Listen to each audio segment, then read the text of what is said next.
Now, during the Democratic Party, there were reports of people, mainly Sanders, but some Clinton supporters who found that they were unable to vote in the state of New York. Now, that was curious because they had registered to vote and all that. And look, in New York, registering to vote is no joke. So when people say, yeah, I registered, I made sure to register, you really have to be dedicated and really want to vote to want to actually register in New York. Now, why is that? It's because the deadline for registering to vote before New York's primaries is about a year before. So, for example, if you want to vote in the 2018 election and you live in New York City, well, then you would have had to register to vote earlier this month. The deadline to register for the 2018 primaries is already gone in New York. You want to register? Can't. So that's how crazy this is. So it's already insanely difficult to register to vote in New York City. Now, if you add in some voter suppression of the Democratic primary voters, people, their ballots, their registrations being rejected, stuff like that, or them being purged from the rolls, well, then it gets a lot harder to vote in New York. And that's exactly what happens. Now, according to, and that's exactly what happened back in 2016, by the way. Yeah, voter suppression. According to WNYC, the New York City Board of Elections is now admitting that it broke state and federal law when it improperly removed voters from the rolls ahead of the presidential primary last spring. That includes more than 117,000 voters in Brooklyn. Now that's weird. I happen to remember a candidate for president on the Democratic side who hails from Brooklyn and who actually expected to win most of Brooklyn and other parts in New York. Oh yeah, that guy was Bernie Sanders. Now, Bernie Sanders ended up losing the New York primary to Hillary Clinton, which essentially was a death blow to his presidential campaign. Now, again, he somehow lost Brooklyn to Hillary Clinton by a pretty wide margin. Now, Bernie Sanders, after this happened, talked about this. He said, quote, "It is absurd that in Brooklyn, New York, where I was born actually, tens of thousands of people, as I understand, have been purged from the voting rolls." He wasn't talking about like, oh, I lost because, Hillary Clinton. He's just saying, hey, I heard a lot of stories about people being disenfranchised, people being purged from the voting rolls and not able to vote, which in New York, you can't go and re-register because the registration date was a year prior. So you're pretty much stuck. Your vote is now stolen from you. It's gone. Wonderful. Now, it turns out, like I said, he was right, but it wasn't tens of thousands. It was over 100,000 just in Brooklyn. Now, that prompted Mayor Bill de Blasio to order an investigation into those reports, and guess what they found? The result of this investigation, like I said, found that the Board of Elections did break state and federal law. And somebody actually did get punished for it as well. Now, following those findings, which are not new, following those findings, a lawsuit broke out by voters who were disenfranchised.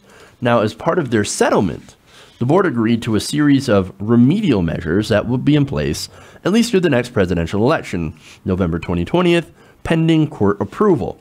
Now, the deal would essentially restore the rights of improperly purged voters and establish a comprehensive plan to prevent illegal voter purges in future elections. The lawsuit was originally filed in November of 2016 by the Lawyers Committee for Civil Rights Under the Law, Latino Justice, PRLDEF, and DeShare LLP on behalf of Common Cause New York and several other individual plaintiffs. Now, in early 2017, both the Justice Department and the New York State Attorney General's office had made motions to join the lawsuit, meaning that it had a lot of merit. Like, everybody saw this. Everybody saw that, oh yeah, hey, it looks like all these people were improperly purged and could not vote in the New York Democratic primary. Now, Ezra Rosenberg with the Lawyers Committee for Civil Rights Under the Law said, quote, "The suit was commenced because there were real problems. People were being kicked off the voter list even though they were eligible to vote in New York City."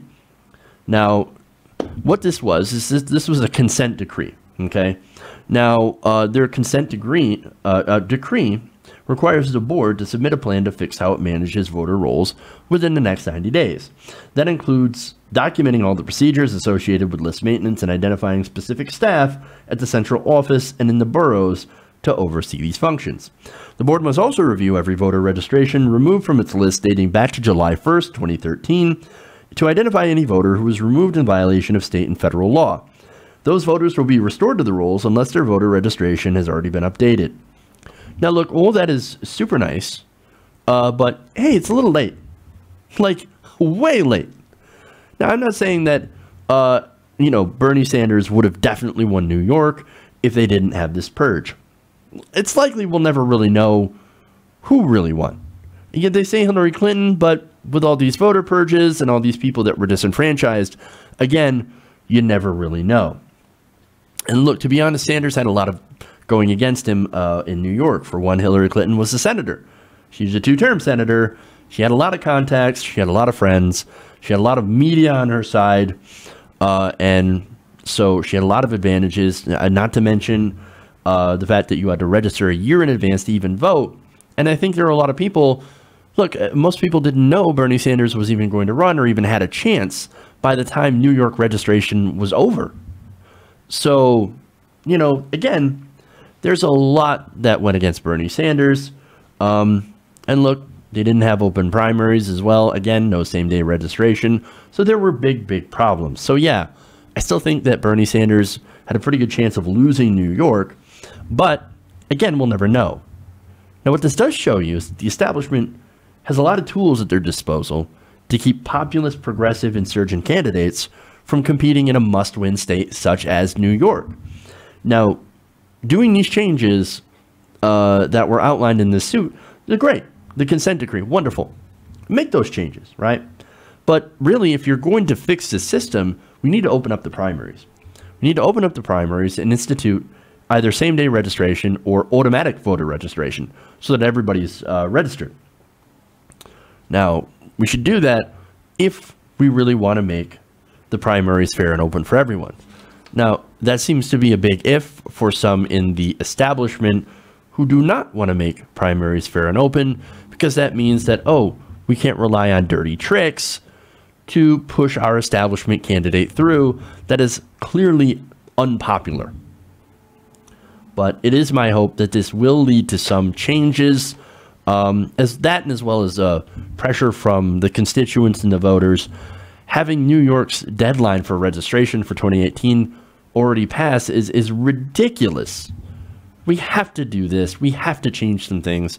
And it's because I care about democracy. And you should too, and everybody should too. And for the people who don't care about actual democracy, we need to get them out. We need to replace them. And we need to replace them with people who do care and who do want to implement changes to actually increase the amount of people voting and not decrease. Hey everybody, thanks for watching this video. If you want to see more like this, please hit the subscribe button below. And if you want to support truly independent progressive media, please consider becoming a patron at patreon.com/TYTNation.